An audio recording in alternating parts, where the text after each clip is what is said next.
completely. So this is now a completely new ball game that we are in, right? Yes. So, I mean, I like to see the silver lining of every situation. And I think that I've tried to look at the silver lining of COVID as well, COVID-19, the environment it has created. But the thing that I don't, first of all, okay, let me start with the thing that I do like about it, and on a positive note, with the youngsters, I've seen that it has created a little bit more family time. It has created some more opportunity to connect deeply, to be there for each other more. As before, we were just like busy with our own lives and busy schedule. Even children had busy schedules, from one activity to another, to play dates. Now we are being put in a situation where we have to connect with each other and with the people in proximity, and kind of disengage from the outer world, or the circle has gotten smaller. So, I mean, it has some benefits to that. I feel like I'm connecting more with my children. I'm talking more. We are having more open conversations. Sometimes we're butting heads, but that can be productive as well.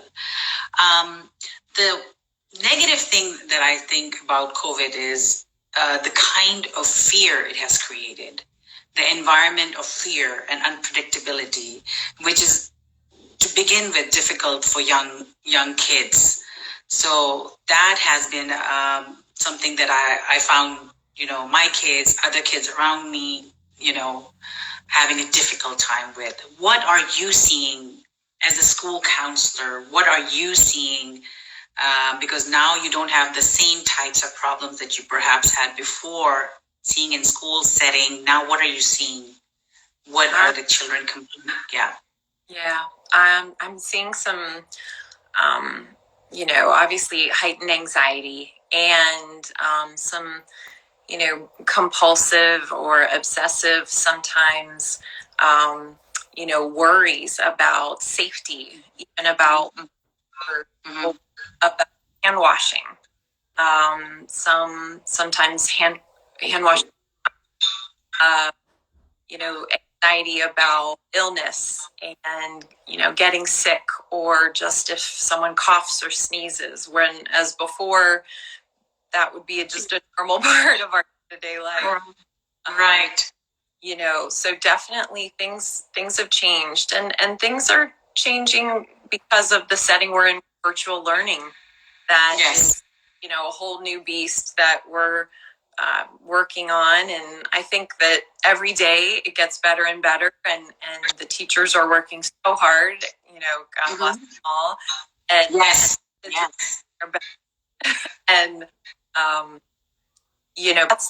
that's it's hard. I've found that some kids are loving it, and some kids are not loving it, and some kids are struggling. Really, it varies from child to child. Yes. Hello, everyone who's joining in. Please share with us some of the things that you see with your children. What are they facing? What are some of the issues that they're facing? And Daniela, you just named a few different types of anxieties and how they manifest in children, like obsessive compulsive behavior, like washing of hands, like taking showers, changing clothes, phobias. So obsessive compulsive is a type of anxiety.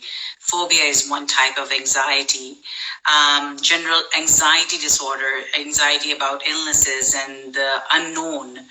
Panic disorders is a type of anxiety. Post-traumatic disorder, that is something different, but it is also a type of anxiety. The ones that I'm really seeing a lot more and more. Hello there. Hello, Nadia. She's saying hello to us. Hi, everyone. Thank you so much for joining in. So the more of the anxiety that I have visualized and seen amongst young children around me is the OCD behavior, the fear, extreme fear of illness, extreme fear of loss, of the unknown. And then also I have seen, GI issues, gastroenterologist issues, having what is that called? It's called functional abdominal pain. I've seen people have that, young kids having that, having problems in their stomach area, having pain when they're anxious. So the anxiety is manifesting in different ways, in each case is different, but it is now more than ever before you're hearing about anxiety, depression, more and more clinician friends of mine are telling me they are full. Yes. Yeah. That's definitely happening. And, making that connection with the therapist, if needed is, I always, let families know that's certainly always an option, if that's something that they would like to pursue. And even in this time, the virtual, therapy is definitely up and running full steam. Absolutely. I mean, the hearing that so many clinicians are full and they're having like waiting lists and things like that.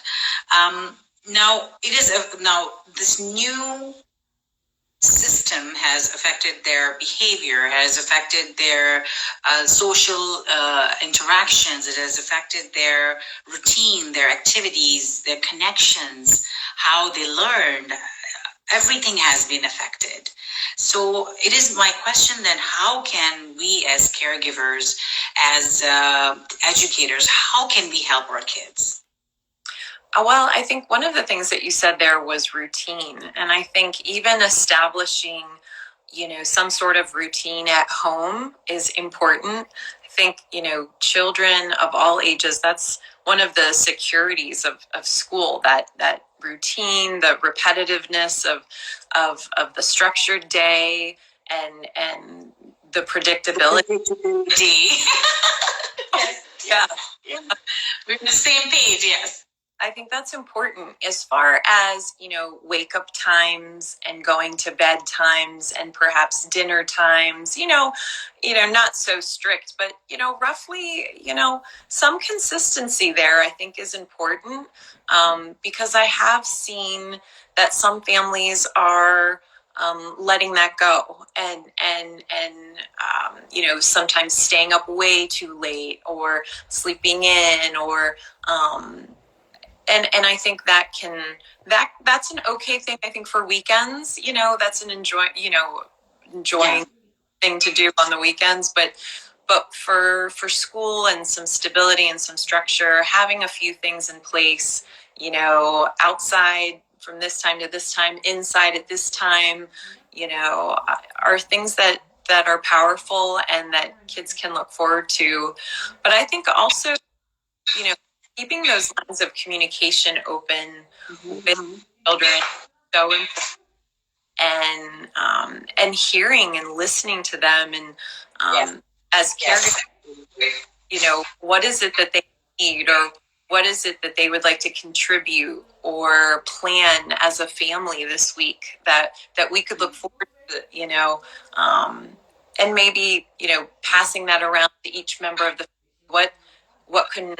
what activities should be planned for this week or something to look forward to. I think that sometimes is a drive and motivates, anybody to work through the days. Sometimes I think some of the days are monotonous, like the virtual learning, and we're in our house all day long, and something about, well, this weekend we decided we're going to drive to Great Falls, or this weekend we're going to drive to Sugarloaf Mountain, or whatever it is near you or that feels comfortable within your world of so to create some activities for your kids, and try to fill their time, the slots that they have, and try to change up the monotony that they're feeling. Yes, yeah, and I see that there's a lot of boredom, and so I think just little things, and it doesn't have to be anything to break the bank. It could be just a walk, or a walk in a different place, or just different things that maybe you hadn't even noticed about where you live before. We as my family, we went to some parks that we had never been to, and We've all taken up bike riding, and that's a new activity that we do, trail riding. And I think finding these new ways to connect with our kids in these times is really important, because before, like you were saying, our lives were filled with scheduling and this club or this sport and this activity, and and that's a okay thing, but there's balance, and I think that's one of the silver linings that bring to reconnect, and the balance, and what things can we do as a family to fill those times where we were commuting and driving and going to all the activities, but what can we do, I think is important. Yeah, here now in the present, what can we do together, and in our circle, in a smaller circle that we have? We have a comment here. It says, "I agree on keeping and maintaining a routine." Yes, keeping and maintaining a routine is very important. I want to thank everybody who is here today. Please tell us how you are keeping your family busy and what fun activities are you doing to keep your children, engaged and occupied. What are some of the challenges you're facing? We would like to know. I would like to know, what are some of the challenges you have faced, Daniela, with your kids? What has been the most difficult thing? Yeah, that's a great question. I probably have been through multiple checklists with my kids, as far as we've tried to put on a dry erase board. Remember to, just a few things, make your bed, take the dog out, just a few things to contribute to that routine. Or is it better on paper? We started printing out just a few reminders. And that's been our challenge. Just, what are some of the tips that you can provide to the parents of children, parents of children, who are facing anxiety? Well, I think what you said, the tip of just having that time to connect is really important, whatever that looks like. Whether it's sitting around the dinner table, connecting with the family, or before they go to bed. I know that's a frequent time where parents connect with kids. That keeping that communication open. But for kids dealing with anxiety, I talk to kids frequently about coping. Coping is Coping mechanisms. Yeah, that looks like means dealing with things in an okay way, is how I frame it. And we talk at school, when I let them, when we talk about what that means, we talk about, like, for example, a rock. And there are some problems that we have, and they're rock problems. And some problems that we have are like putty problems. And when we come across a putty problem that is putty, we can change. We can manipulate that. So some we can change. Like, if our eyesight isn't good, we can go to the doctor and we get glasses. So that's a problem that we can change. But some problems are like rock problems, and we cannot change them. For example, like COVID, we cannot change COVID. So we have to deal with it. Okay, what does that look like?